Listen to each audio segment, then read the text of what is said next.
It's a pleasure to be here. It's always great to hold this event, usually in Beijing. So again, here we are in Beijing for what will be, I hope, a substantive discussion this morning on a range of topics that you'll find informative, that will help us build the bilateral relationship between Canada and China. Your Excellency, Ambassador May, thank you for coming. Ministers, thank you for being here. For all the delegations who've traveled, I know we've got an Agri-Food delegation, an education mission as well. We'll be touching on a whole range of subjects this morning. When I look out here, I'm always reminded the miracle that happens after we're done our business forum at about 1 o'clock, and we come back here for what will be 500 people for the banquet tonight. Which is an amazing transformation. But thank you for joining us. This is our 47th year, our 47th annual general meeting that we'll be holding tomorrow. Another opportunity for us to talk about how we can deepen the bilateral commercial relationship between our two countries. It was wonderful, Ambassador. I saw you in Korea with Prime Minister Carney, meeting President Xi. In that very important meeting. I think for all of us, for the 250 members of the Canada-China Business Council, we were very happy to hear the agreement or the expression by the Prime Minister of a desire for a pragmatic and constructive approach to the Canada-China relationship. So we're very ready, Minister, to support you however we can. And support the two governments as we move forward in what is the second most important commercial relationship that Canada has globally. For those of you who don't know, we have two ministers here, a federal minister of agriculture, a provincial minister from Nova Scotia of fisheries. So we have a very heavy presence of Atlantic Canada, my favorite region. I mentioned Minister Smith, I was just in Cape Breton 2 weeks ago.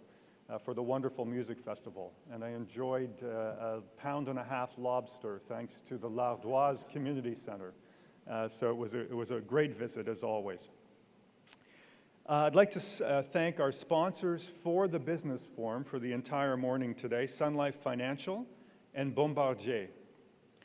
The pragmatic and constructive approach the Prime Minister is recommending is one that we would like to see implemented as soon as possible. I know our farmers, our fishers, our workers in Canada, our educators are looking to reestablish momentum in the bilateral relationship and the commercial relationship to support the Government of Canada's desire for diversification of our export markets.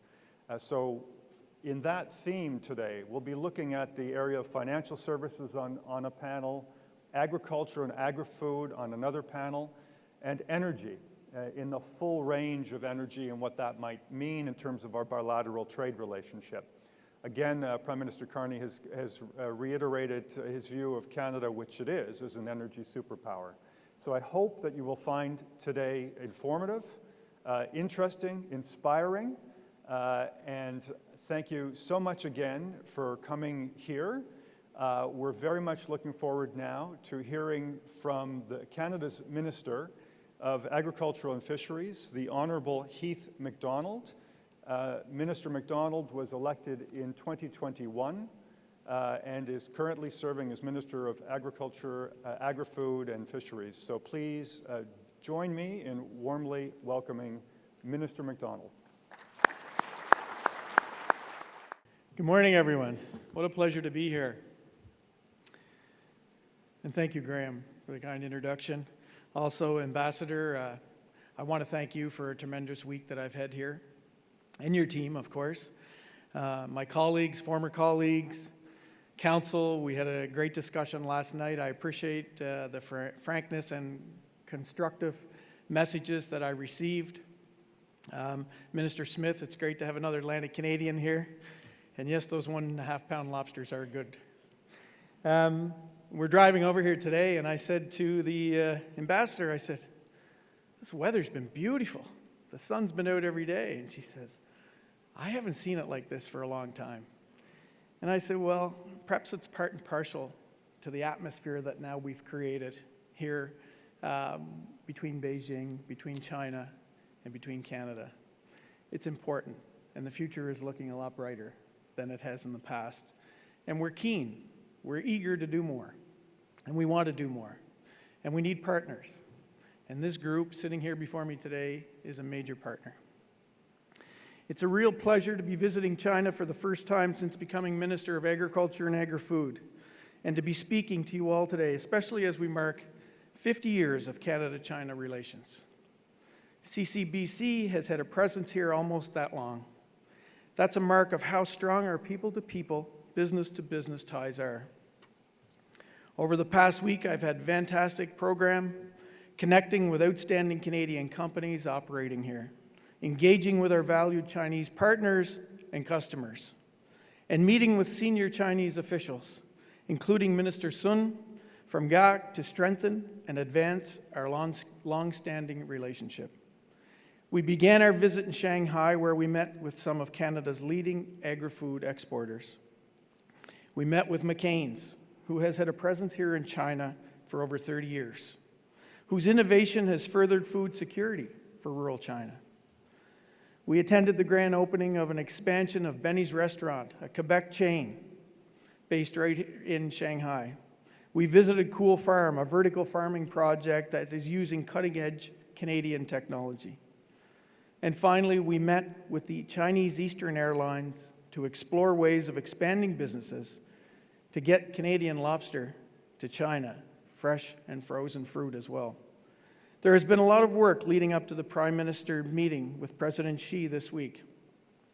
Here in Beijing, I was pleased to meet with Minister Sun from GAC and President Hang from CAAS to explore how we can deepen collaboration on sustainable agriculture and food security. We want to eliminate or decrease or move forward on the trade barriers that we see we're faced with today.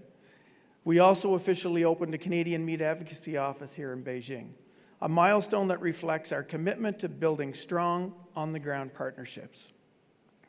It was wonderful to support our seafood exporters at the Qingdao Fisheries and Seafood Show and meet with importers who rave about the high quality as safe Canadian products. I had the opportunity to cook a gooey clam, which I learned a lot about in the last week. It's an honor for me to address this group today as I head back to Ottawa for the federal budget. A budget that's going to be transformational, not just for Canada, but for those countries like China. We're doing our utmost to grow the economy in our own provinces, at home, but also around the world. It's a partnership that we need. We need to strengthen it.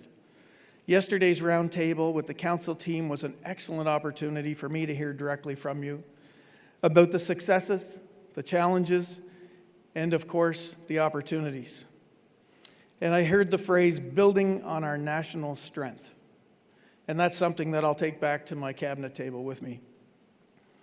For almost half a century, the Canadian-China Business Council has been the leading voice in helping to grow the trade relationships between our great nations. Agriculture and agri-food has always been at the heart of that relationship. And as you know, Canada and China established diplomatic relations in 1970. But our trade in agriculture dates back long before that. In the 1950s, Canada provided crucial wheat export to support China during a time of food shortages. The spirit of partnership continues today, and we must deepen our engagement. And that's why I'm here. Canada remains a reliable supplier of safe, high-quality food for Chinese consumers. In fact, China is Canada's second-largest market in agriculture, agri-food, fish, and seafood products. That's a tremendous achievement, and a good part of the credit can go to the folks in this room. When Chinese consumers think of Canadian food, they think of quality, food they can trust. Our food safety standards diversify innovation. Our Canadian brand is strong, and it represents everything we stand for. Our trade relationship is a partnership, but of course, no partnership is without challenges. Topics such as tariffs and trade restrictions affecting Canadian canola, pork, pulses, and seafood continue to be at the forefront of our discussions. And through our embassy in Beijing and across our network, we continue to work towards resolving these issues. Our goal remains clear: to ensure our trade is open, transparent, and predictable, and in line with the World Trade Organization. Despite the challenges, the future of Canada-China agriculture is bright. And at the same time, we'll continue to diversify our trade to other exports, whether that be in the Indo-Pacific or the Americas. We know China's growing economy and consumer demand for safe, high-quality food continues to create new opportunities for our sectors. The middle class here in China is rapidly expanding. And between our premium meat, grains, and seafood, we are well positioned to meet China's evolving needs. We've had recent meetings, the Joint Economic Trade Commission in Ottawa, for the first time in 7 years. We will keep building on the momentum of this week. As you heard from the Prime Minister, this is a turning point in our relationship, and agriculture will continue to be at the forefront. I personally, and from our government, want to thank Canada-China Business Council for your continued leadership and dedication to this crucial relationship. Your voice is needed and heard more than ever. Together we can make a great partnership even greater. Thank you all for once again. Being the best is not good enough. We have to be better. Thank you for giving me this opportunity here today. Enjoy the rest of your meetings.